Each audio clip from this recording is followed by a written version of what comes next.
যেহেতু চীন একটা বড় শক্তি, তার অর্থনৈতিক পাওয়ার আছে, সেক্ষেত্রে কিন্তু আমরা একটা বিপদে পড়তে পারি, এরকম একটা শঙ্কাও আছে। মূল লক্ষ্য তো একই। মূল লক্ষ্য হলো যে কিভাবে নিউজের মাধ্যমে সরকারের গুণগান করা যায়। যে 20টার মতো সমঝোতা স্মারকে স্বাক্ষর হয়েছে, 20টা সমঝোতা স্মারকে কি আসে যায়। অনেকে এমনও বলেন যে এই দুই প্রতিদ্বন্দ্বী দেশের মধ্যে বাংলাদেশ না আবার স্যান্ডউইচের মতো অবস্থায় পড়ে যায়। আসসালামু আলাইকুম, সুপ্রিয় দর্শক, স্বাগত জানাচ্ছি কথার পিঠে কথা অনুষ্ঠানে। আমি মোস্তফা ফিরোজ এবং আমার আরেক প্রান্তে যুক্ত আছেন সিনিয়র সাংবাদিক মাসুদ কামাল। মাসুদ কামাল, দুইটা ইস্যু খুবই ভাইটাল। একটা কোটা আন্দোলন, আর একটা হচ্ছে প্রধানমন্ত্রীর চীন সফর।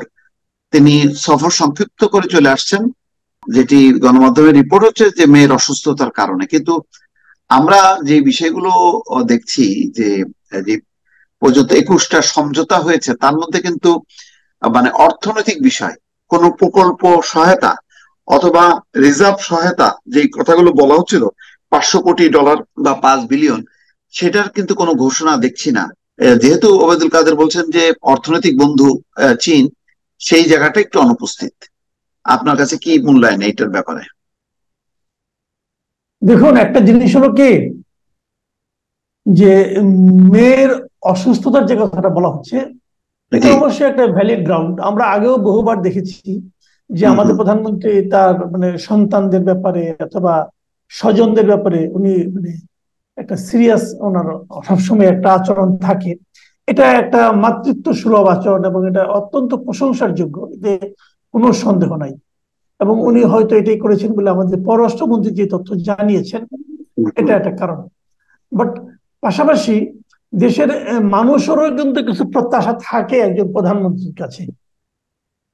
এবং উনি যখন গিয়েছেন তখন যে আলোচনাগুলি বারবার এখানে বলা বলি হচ্ছিল কয়েকটা প্রসঙ্গে, দেখেন উনি কিছুদিন আগে কিন্তু ইন্ডিয়ায় গিয়েছিলেন এবং ইন্ডিয়ার থেকে ফেরার পরই উনি প্রথম আর যে দেশটাই গেলেন সেটা হলো চীন। এবং আমরা এটাও জানি যে ভূরাজনৈতিক প্রেক্ষাপটে চীন এবং ইন্ডিয়া এই দুটো হলো পরস্পরের সঙ্গে একটা মুখোমুখি অবস্থানে থাকা দুটি দেশ। পরস্পরের সঙ্গে নানা বিষয়ে টানাপোড়েন, নানা বিষয়ে তাদের মধ্যে প্রতিদ্বন্দ্বিতা, এটা কিন্তু অনেকদিন ধরে আছে। এবং অনেকে এমনও বলেন যে এই দুই প্রতিদ্বন্দ্বী দেশের মধ্যে বাংলাদেশ না আবার স্যান্ডউইচের মতো অবস্থায় পড়ে যায়। কারণ আমি যদি দুদিকে রক্ষা করতে চাই, তখন আমাকে আমার জন্য আবার বেকায়দা অবস্থান পড়তে হতেও পারে। তো সেই বিষয়টা কিন্তু ইন্ডিয়া থেকে ফেরার পরে কিন্তু অনেক বিশ্লেষক এভাবে ব্যাপারটাকে ব্যাখ্যা করেছিলেন। এবং প্রধানমন্ত্রী যখন বলেছিলেন সংবাদ সম্মেলনে যে উনি দুই দেশের কাছে আমাদের কিছু কিছু প্রকল্প নিয়ে যাচ্ছেন, দুই দেশই প্রস্তাব দিচ্ছে, আমাদের জন্য যেটা লাভজনক হবে সেটা করবে। এখন উনি যখন চীনে গেলেন তখন আমরা কিন্তু এটা ভাবতে শুরু করলাম যে চীনের থেকে হয়তো উনি লাভজনক কিছু বিষয় নিয়ে চলে আসবেন। হ্যাঁ, ঠিক আছে, উনি 4 দিনের সফরসূচি থেকে একদিন কমিয়ে চলে এসেছেন, তারপরে তো 3 দিন সময় উনি পেয়েছেন। এই 3 দিনে আপনি যে কথাগুলি বললেন যে কি পেয়েছি আমরা, কি কি চুক্তি, কি কি চুক্তিতে একটাও না, কি কি সমঝোতা হলো, এমওইউ হলো, অথবা কি কি চিঠি লেখালেখি হলো। চিঠি লেখার জন্য দেখলাম 2-3টা হয়েছে, যে চিঠি হস্তান্তর হয়েছে নাকি, এরকম 2-একটা ব্যাপার স্যাপার আছে। তো এর মধ্যে অর্থনৈতিক খুব বেশি কিছু প্রাপ্তির কোনো বিষয় আমি আসলে দেখিনি। থাকতে পারে, হয়তো আমি বুঝি না, কোনো হয়তো নামটা অন্যরকম, হয়তো আড়ালে অনেক টাকা পয়সার ব্যাপার থাকতে পারে, কিন্তু আমরা যেগুলো ভেবেছিলাম তার কোনোটাই কিন্তু আমি দেখিনি। এবং যেগুলো দেখেছি, কিন্তু আপনি কোনো সিগনিফিকেন্ট মানে চট করে বলতে পারবেন না যে অমুক একটা সেতু নির্মাণ বা অমুক একটা রেল নির্মাণ, এরকম কোনো আমি কিন্তু দেখিনি। কেমন জানি সব বায়বীয় কিছু জিনিস, যে এই আলোচনা আমি তো ওইটাই বললাম যে মানে আপনার অনেকগুলি, আপনি এখন যদি বলে কি চুক্তি হয়েছে, কি হয়েছে, তখন আপনি বলতে পারবে যে 20টার মতো সমঝোতা স্মারকে স্বাক্ষর হয়েছে। 20টা সমঝোতা স্মারকে কি আসে যায়, এগুলো তো কোনো অর্থ বহন করে না আমি মনে করি।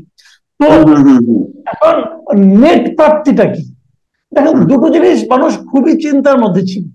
একটা হলো তিস্তা চুক্তি নিয়ে একটা আলোচনা হবে, আর দ্বিতীয়টা হলো যে আমাদের রিজার্ভের জন্য তাদের কাছে আমাদের কিছু টাকা চাওয়ার ব্যাপার ছিল, প্রায় $500 কোটি মতো। হ্যাঁ, এই ধরনের একটা হিসাব ছিল আর কি। আমি ঠিক ফিগারটা আমার ঠিক খেয়াল নেই, 500 কোটি কি অন্য কিছু হবে, এরকম এরকম আরো একটা ফিগার ছিল। তো এই দুটোর কোনটাই কিন্তু হয়নি। এটা হলো সাদা চোখে যেটা আমরা দেখি। আর বাদ বাকি যে 21টা হয়েছে, ওটা 21টা হয়েছে, 24টা হতা, ওটার মধ্যে আহামরি কিছু নাই। মিডিয়া সংক্রান্ত দেখলাম 2টা না 3টা চুক্তি হচ্ছে। বিটিভির সঙ্গে তারা কি কি চুক্তি করবে?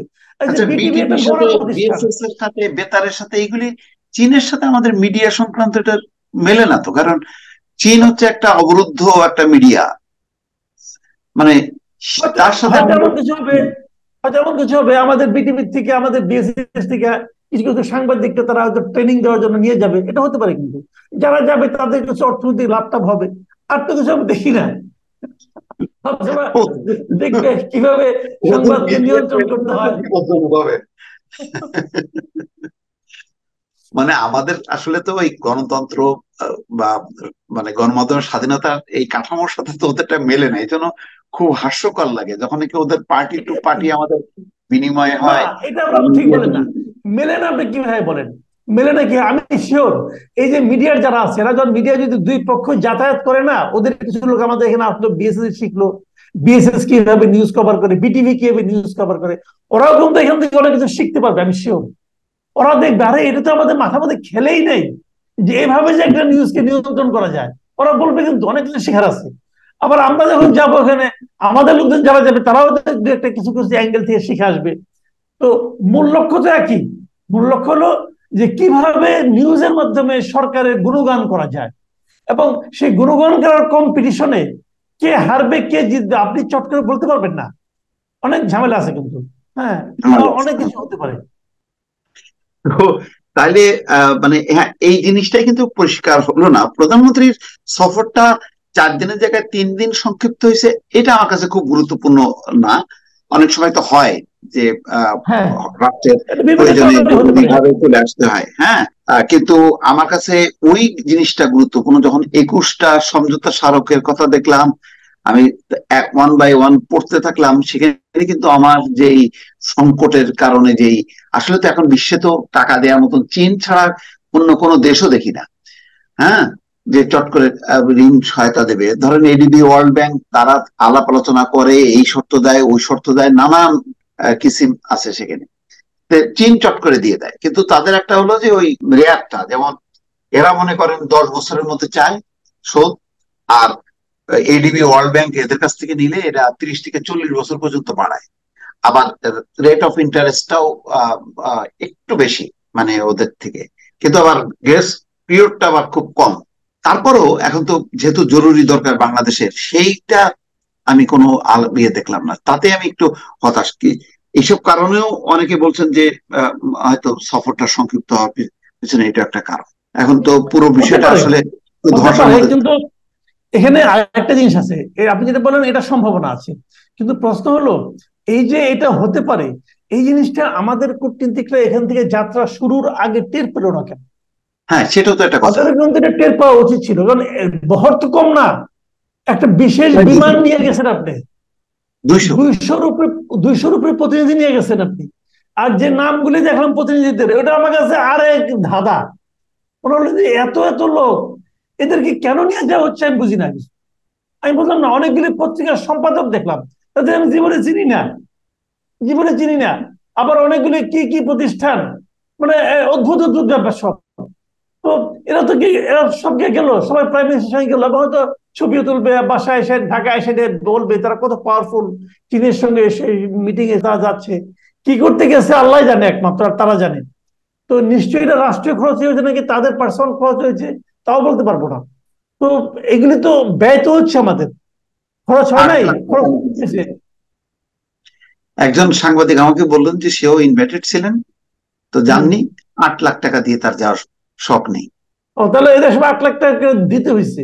যদি হম। 8 লাখ টাকা সবাই দিয়ে থাকে, তাহলে এটা তো তাদের ইনভেস্টমেন্ট। তো তারা সবাই এখন এই দিচ্ছে কিনা ছবি, আমি জানি না। এই আমাদের ছবি তো টবি আবার দিয়ে ধরেন বিদগ্ধ তারা কিছু আবার কত টাকা সাংবাদিক ইনকাম থাকে। করবে কে জানে। হ্যাঁ, তারা আবার হয়তো কোনো ব্যবসায়ী বলছে যে এই টাকাটা দিয়ে দেন, হয়তো সেটাও, না, সেই আমি তা খরচটাও বলছি বহন না। করছে। যারা যাচ্ছে এরকম টাকা খরচ করে, তারাও তো, তাদের জন্য তো এটা তো একটা ইনভেস্টমেন্টের ভাই। তারা তো এই হ্যাঁ, টাকাটা হ্যাঁ। আবার নানা ভাবে হুম, আবার ইনকাম করবে, ইনকাম করবে না, কয়েক গুণ ইনকাম করে ফেলাবে। তো হুম, হুম। সব মিলে একটা কি হচ্ছে আমি জানি না।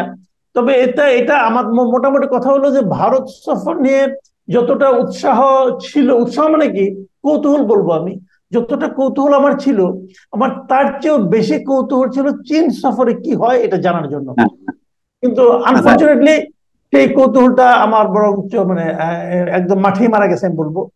এখন এটা আমারই দোষ কিনা জানি না, এত বেশি আমি কেন কৌতূহলী হয়েছিলাম বলতে পারবো না। তবে আমার এই ছিল যে বোধহয় আমরা এখান থেকে কনক্রিট কিছু একটা পেতে যাচ্ছি, কিছু একটা ইনফরমেশন, কিছু একটা হেল্প। তো আমার মনে হয় সেক্ষেত্রে আমাদের হতাশ হতে হয়েছে।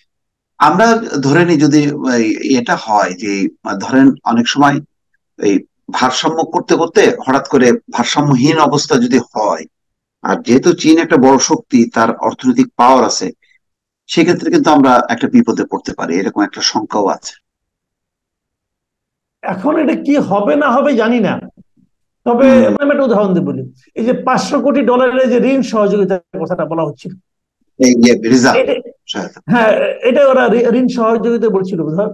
যদি এটা ঋণ সহযোগিতা আমি বলি, অর্থাৎ বাজেট সহযোগিতা, মানে ওরা আমাকে $500 কোটি নেট দিবে। এটা এই টাকার বিনিময়ে কোনো আপনার জিনিসপত্র দিবে, মেশিনারিজ দিবে তা না, ক্যাশ দিবে। আচ্ছা, এই Yes. আলোচনাটা হচ্ছিল কেন? এই আলোচনাটা কি হঠাৎ আমাদের মাথা থেকে বেরিয়েছে? তা তো না। তাদের সঙ্গে আলোচনার প্রেক্ষিতে এই বিষয়টা আসছে। দুই পক্ষই প্রাথমিকভাবে একটা আলোচনা হয়েছে, একটা সমঝোতা হয়েছে, তারপরে এই প্রসঙ্গটা উঠছে। তো এটা তো একটা গুরুত্বপূর্ণ বিষয়। আবার আরেকটা জিনিস শুনলাম, কোথা থেকে পড়লাম, যে মেট্রো রেলের আরেকটা প্রকল্প, মেট্রো রেল 2 প্রকল্পের জন্য নাকি চীনের হম, হম, একটা সম্পৃক্ততার ব্যাপারে নাকি আগ্রহী ছিল। তো হম। সেগুলি মানে কাজের কাজ কিন্তু কিছুই হয় নাই। মানে মানে আরো চট্টগ্রামের এই মানে পোর্ট বা কি কি যেন হ্যাঁ, পায়রা প্রকল্প ছিল। বন্দর, পায়রা বন্দর নিয়ে হ্যাঁ, আলোচনা হচ্ছিল। হ্যাঁ, হ্যাঁ। কিন্তু এগুলো তো দক্ষিণাঞ্চল কোনোটাই তো দক্ষিণাঞ্চল ঘিরে নাকি ওদের অনেকগুলো প্রজেক্ট প্ল্যান ছিল। করার রাইট, কথা। Right, right. হুম। আমি যদি প্রধানত তিনটা ধরি, পায়রা বন্দর, অথবা মেট্রো রেল 2 প্রকল্প, অথবা আপনার হলো $500 কোটি যে আর এইটা একটা ঋণ চীন সহযোগিতা। মৈত্রী সেতু 7 না 8 এরকম আরেকটা ছিল। যাক, এগুলি কিছুই আসলে আলটিমেটলি হয় নাই। এখন এখান থেকে তার মধ্যে এখানেও হয়তো আপনি যদি কালকে আমাদের পররাষ্ট্রমন্ত্রী বক্তব্য, আগামীকাল তিনি যদি ফিরবেন, ফেব্রুয়ারি নিশ্চয়ই বলবেন, তখন আপনি দেখবেন যে আমরা অনেক কিছু অর্জন করে ফেলেছি। ওনার কথা শুনলে আপনার মনে হতে পারে। তো সেই হুম, হুম। শোনার মাধ্যমে সান্ত্বনা পেতেও পারি আমরা, অসুবিধা কি, অপেক্ষা করি। বেতারের সাথে যে সমঝোতা হয়েছে ওটাও হয়তো আমাদের কাছে মনে হবে যে এটাই বিশাল একটা অর্জন। এটা কালকে পররাষ্ট্রমন্ত্রী অনেক সুন্দর করে বলতে পারবেন। উনি বললে হয়তো আপনি আবার আশাবাদী হইতেও পারেন, বলা যায় না কিছু। রাইট, আমরা অপেক্ষায় থাকি। জি, মাসুদ কামাল, ধন্যবাদ।